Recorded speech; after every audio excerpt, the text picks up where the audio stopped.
भाई शुरू करते हैं आज का वीडियो। तो आज हम लोग पढ़ेंगे सिविक्स, बिहार बोर्ड का सिविक्स का लोकतांत्रिक राजनीति का लेसन 2, जिसका इंपॉर्टेंट क्वेश्चन एंड आंसर करेंगे। तो बिना देर के ये क्वेश्चन स्टार्ट करते हैं। तो पहला क्वेश्चन का है दूसरा लेसन का कि सत्ता के विकेंद्रीकरण से आप क्या समझते हैं। तो क्या समझते हैं, तो सत्ता का विकेंद्रीकरण का यह तात्पर्य है कि एक स्थान पर केंद्रित ना करके विभिन्न जगहों पर केंद्रित किया जाता है, उसे सत्ता के विकेंद्रीकरण कहते हैं। मतलब एक जगह पर केंद्रित नहीं, विभिन्न जगहों पर केंद्रित किया जाता है, उसे सत्ता का विकेंद्रीकरण कहते हैं। ये भी बहुत बार क्वेश्चन पूछा गया है एग्ज़ाम में। तो अब चलिए दूसरे क्वेश्चन की ओर बढ़ते हैं। दूसरा क्वेश्चन हमारा कह रहा है कि संघीय शासन की विशेषताएं को लिखें।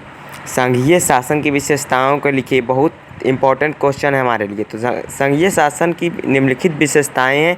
तो पहला नंबर है कि संघीय शासन व्यवस्था में दोहरी सरकार होती है। किस प्रकार की सरकार होती है? दोहरी होती है, और यह अमेरिका में पाई जाती है। अब दूसरा नंबर है संघीय शासन व्यवस्था में एक केंद्र सरकार और दूसरा राज्य सरकार होती है। मतलब केंद्र सरकार में दोहरी सरकार होती है, तो एक केंद्र सरकार तथा दूसरा राज्य सरकार। तीसरा, संघीय शासन व्यवस्था में केंद्र सरकार राज्य सरकार के बीच की शक्तियों का विभाजन कर दिया जाता है। शक्तियों का विभाजन कर दिया जाता है राज्य सरकार और केंद्र सरकार के बीच। चलिए तीसरे क्वेश्चन की ओर बढ़ते हैं। वेरी इंपॉर्टेंट क्वेश्चन VVI है। सत्ता की साझेदारी से आप क्या समझते हैं? बहुत बार, हर बार एग्जाम में ज़रूर पूछा जाता है।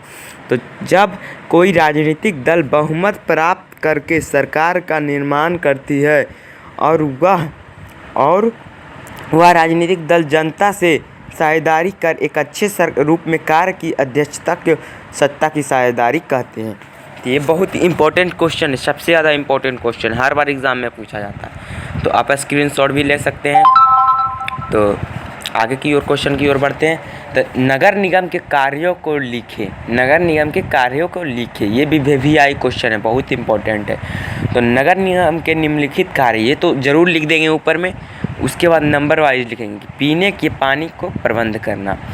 दूसरा नंबर है नगर की जनगणना करना। तीसरा, आग बुझाने का कार्य करना।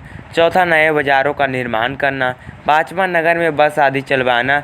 छठा, कूड़ा करकट तथा गंदगी की सफाई कराना। चलिए अब ये तो समझ ही गए होंगे आप लोग। अब अगले क्वेश्चन की ओर बढ़ते हैं। नगर परिषद के कार्यों को लिखिए। ये दोनों में से एक ज़रूर कोई न कोई एग्ज़ाम में ज़रूर पूछा जाता है। तो हम लोग पढ़ते हैं नगर परिषद के निम्नलिखित कार्य है। सड़कों एवं गलियों में रोशनी का प्रबंध करना। दूसरा, पीने की पानी का व्यवस्था करना। तीसरा, शमशान घाट का प्रबंध करना। चौथा, मनुष्य एवं पशुओं के लिए अस्पताल। ये अस्पताल है गाइस, यहाँ पर अच्छा से नहीं लिखा हुआ, ये अस्पताल है यहाँ पे लिखा हुआ। तो अस्पताल खोलना, ये अस्पताल खोलना। जैसे अगले क्वेश्चन है सड़क बनाना एवं उनकी मरम्मत करना। अगर कैमरे में आपको कोई दिक्कत हो रहा है तो प्लीज़ माफ़ कीजिएगा। तो अगले क्वेश्चन और छठे में होगा आग से सुरक्षा करना। आग से सुरक्षा करना। अब अगले क्वेश्चन की ओर बढ़ते हैं। ग्राम पंचायत के प्रमुख अंगों का वर्णन कीजिए। ये भी इम्पोर्टेंट क्वेश्चन है। जो इम्पोर्टेंट क्वेश्चन है वो आपको हम लिखा रहे हैं। तो पहला है ग्राम सभा, यह पंचायत की व्यवस्थापिका सभा है। ग्राम पंचायत क्षेत्र में रहने वाले सभी वयस्क स्त्री पुरुष जो 18 वर्ष से अधिक उम्र के हैं वह ग्राम सभा के सदस्य होंगे। 18 वर्ष से अधिक जो होंगे वो हो गए ग्राम सभा के सदस्य। तो ग्राम सभा की बैठक वर्ष भर में कम से कम 4 बार होगी। इसका बैठक मुखिया बुलाएगा, 4 बार होनी चाहिए।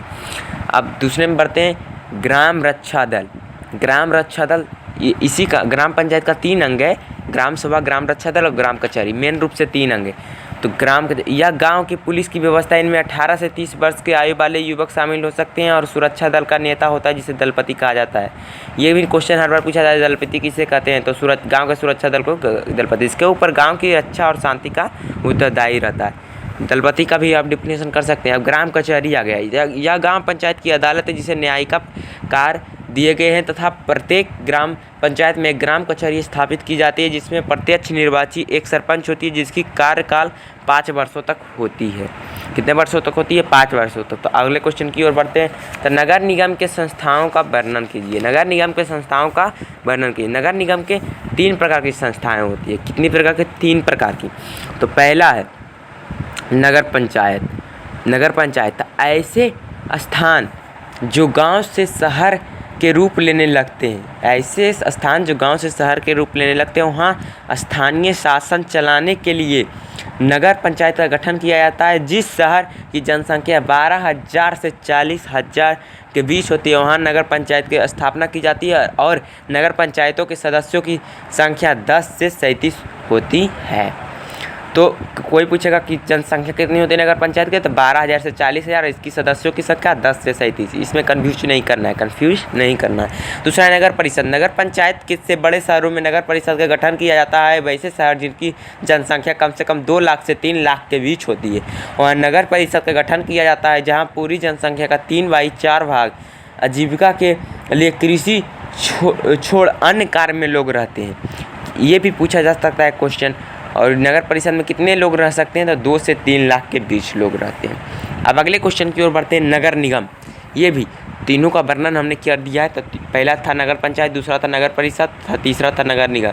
तो 2 लाख से 3 लाख रहेगा नगर परिषद में और नगर पंचायत में 12,000 से 40,000। नगर निगम में जैसा कि हम जानते हैं कि राज्यों में स्थानांतरित शासन के लिए 3 प्रकार की संस्थाएँ होती हैं।